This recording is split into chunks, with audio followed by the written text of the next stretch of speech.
ಈಗ ಗ್ಯಾರಂಟಿ ಯೋಜನೆಗಳು ನಿಂತೋಗ್ತವೆ ಅಂತ ಒಂದಷ್ಟು ಚರ್ಚೆಗಳಾಗ್ತಾ ಇದೆ. ಆ ಬಗ್ಗೆ ಒಂದು ಕ್ಲಾರಿಫಿಕೇಶನ್ ಸರ್. ನಾನು ಭಾಳ ಹಿಂದೆಯಿಂದ ಹೇಳ್ಕೊಂಬರ್ತಾ ಇದ್ದೆ. ಗ್ಯಾರಂಟಿ ಯೋಜನೆ, ಅದರಲ್ಲಿ ವಿಶೇಷವಾಗಿ ಶಕ್ತಿ ನಮ್ಮ ಇಲಾಖೆಗೆ ಸೇರಿದ್ದು, ಯಾವುದೇ ಕಾರಣಕ್ಕೂ ನಿಲ್ಲೋದಿಲ್ಲ. ಮತ್ತು ಈ 4 ವರ್ಷ ಇನ್ನೂ ಅವಧಿ ಇದೆ. ಮತ್ತೆ ಚುನಾವಣೆ ಆದರೆ ಮತ್ತೆ ನಮ್ಮ ಪಕ್ಷನ ಅಧಿಕಾರಕ್ಕೆ ಬರುತ್ತೆ. ಅಂದರೆ ಇನ್ನೂ 9 ವರ್ಷ ಕಾಲ ಶಕ್ತಿ ಇರುತ್ತೆ. 9 ವರ್ಷ ಆದಮೇಲೆ ನೋಡ್ತಾರೆ ಸರ್. ಈಗ ಶಕ್ತಿ ಯೋಜನೆಗೆ 1 ವರ್ಷ ತುಂಬ್ತಾ ಇದೆ, ಏನು ಹೇಳ್ತೀರಾ? ಅದು ಶನಿವಾರ ನಿಮಗೆಲ್ಲ ಕರೆದು ಒಂದು ಬ್ರೋಚರು ಅದೆಲ್ಲ ಕೊಟ್ಟು ನಮ್ಮ ಈ 1 ವರ್ಷದಲ್ಲಿ ಏನೇನು ಸಾಧನೆ ಅನ್ನೋದನ್ನ ಶನಿವಾರ ನಿಮಗೆ ಪತ್ರಿಕಾಗೋಷ್ಠಿ ಮುಖಾಂತರ ಸರ್, ಈಗ 4 ನಿಗಮಗಳಿಂದ ದರ ಏರಿಕೆಗೆ ಸಂಬಂಧಪಟ್ಟಂತೆ ಏನೋ ಪ್ರಸ್ತಾವನೆ ಯಾವ ಪ್ರಸ್ತಾವನೆಯೂ ನನಗೆ ಬಂದಿಲ್ಲ. ಲಾಸ್ ಆಗಿದೆ ಅಂತ ಅಷ್ಟೊಂದು ಪ್ರಶ್ನೆ ಏನಿಲ್ಲ. ಶಕ್ತಿ ಯೋಜನೆಯಿಂದ ಈಗ ಒಂದು ಇದು ವಿದ್ಯಾ ಇಲಾಖೆ, ಆರೋಗ್ಯ ಇಲಾಖೆ ಮತ್ತು ಅಗ್ರಿಕಲ್ಚರ್, ಇದರಲ್ಲೆಲ್ಲ ನಷ್ಟ ನೋಡೋಕ್ಕಾಗುತ್ತೆ. ನಾವು ವಿದ್ಯಾ ಇಲಾಖೆ ವಿದ್ಯಾವಂತರಾಗಬೇಕು, ಆರೋಗ್ಯ ಇಲಾಖೆ ಎಲ್ಲರೂ ಆರೋಗ್ಯ, ಅಗ್ರಿಕಲ್ಚರ್ ವ್ಯವಸಾಯ, ಟ್ರಾನ್ಸ್ಪೋರ್ಟೇಷನ್ನು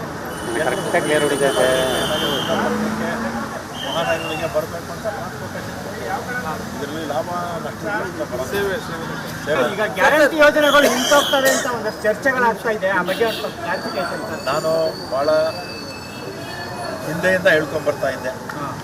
ಗ್ಯಾರಂಟಿ ಯೋಜನೆ, ಅದರಲ್ಲಿ ವಿಶೇಷವಾಗಿ ಶಕ್ತಿ ನಮ್ಮ ಇಲಾಖೆಗೆ ಸೇರಿದ್ದು, ಯಾವುದೇ ಕಾರಣಕ್ಕೂ ನಿಲ್ಲೋದಿಲ್ಲ. ಮತ್ತು ಈ 4 ವರ್ಷ ಇನ್ನೂ ಅವಧಿ ಇದೆ. ಮತ್ತೆ ಚುನಾವಣೆ ಆದರೆ ಮತ್ತೆ ನಮ್ಮ ಪಕ್ಷನ ಅಧಿಕಾರಕ್ಕೆ ಬರುತ್ತೆ.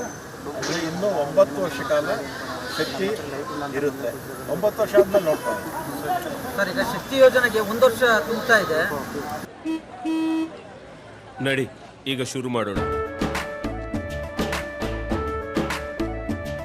ಕೇಸರಿಯಿಂದ ಮನೋಲ್ಲಾಸ ಮನಸ್ಸು ಮತ್ತೇರಿ ಕುಣಿದಾಡಿದೆ ನೋಡು, ಮನಸ್ಸು ಮತ್ತೇರಿ ಕುಣಿದಾಡಿದೆ ನೋಡು. ಕ್ಷಣ ಕ್ಷಣವೂ ಆಚರಿಸಿ ಕೇಸರಿ ಹಬ್ಬ. ವಿಮಲ್ ಬಾಯಲ್ಲಿ ಹೇಳಿ ಕೇಸರಿ. ಏನು ಹೇಳ್ತೀರಾ? ಅದು ಶನಿವಾರ ನಿಮಗೆಲ್ಲ ಕರೆದು ಒಂದು ಬ್ರೋಚರು ಅದೆಲ್ಲ ಕೊಟ್ಟು ನಮ್ಮ ಈ 1 ವರ್ಷದಲ್ಲಿ ಏನೇನು ಸಾಧನೆ ಅನ್ನೋದನ್ನ ಶನಿವಾರ ನಿಮಗೆ ಪತ್ರಿಕಾಗೋಷ್ಠಿ ಮುಖಾಂತರ ಸರ್, ಈಗ 4 ನಿಗಮಗಳಿಂದ ದರ ಏರಿಕೆಗೆ ಸಂಬಂಧಪಟ್ಟಂತೆ ಏನೋ ಪ್ರಸ್ತಾವನೆ ಯಾವ ಪ್ರಸ್ತಾವನೆಯೂ ನನಗೆ ಬಂದಿಲ್ಲ. ಲಾಸ್ ಆಗಿದೆ ಅಂತ ಅಷ್ಟೊಂದು ಪ್ರಶ್ನೆ ಏನಿಲ್ಲ. ಶಕ್ತಿ ಯೋಜನೆಯಿಂದ ಈಗ ಒಂದು ಇದು ವಿದ್ಯಾ ಇಲಾಖೆ, ಆರೋಗ್ಯ ಇಲಾಖೆ ಮತ್ತು ಅಗ್ರಿಕಲ್ಚರ್, ಇದರಲ್ಲೆಲ್ಲ ನಷ್ಟ ನೋಡೋಕ್ಕಾಗುತ್ತೆ. ನಾವು ವಿದ್ಯಾ ಇಲಾಖೆ ವಿದ್ಯಾವಂತರಾಗಬೇಕು, ಆರೋಗ್ಯ ಇಲಾಖೆ ಎಲ್ಲರೂ ಆರೋಗ್ಯ, ಅಗ್ರಿಕಲ್ಚರ್ ವ್ಯವಸಾಯ, ಟ್ರಾನ್ಸ್ಪೋರ್ಟೇಷನ್ನು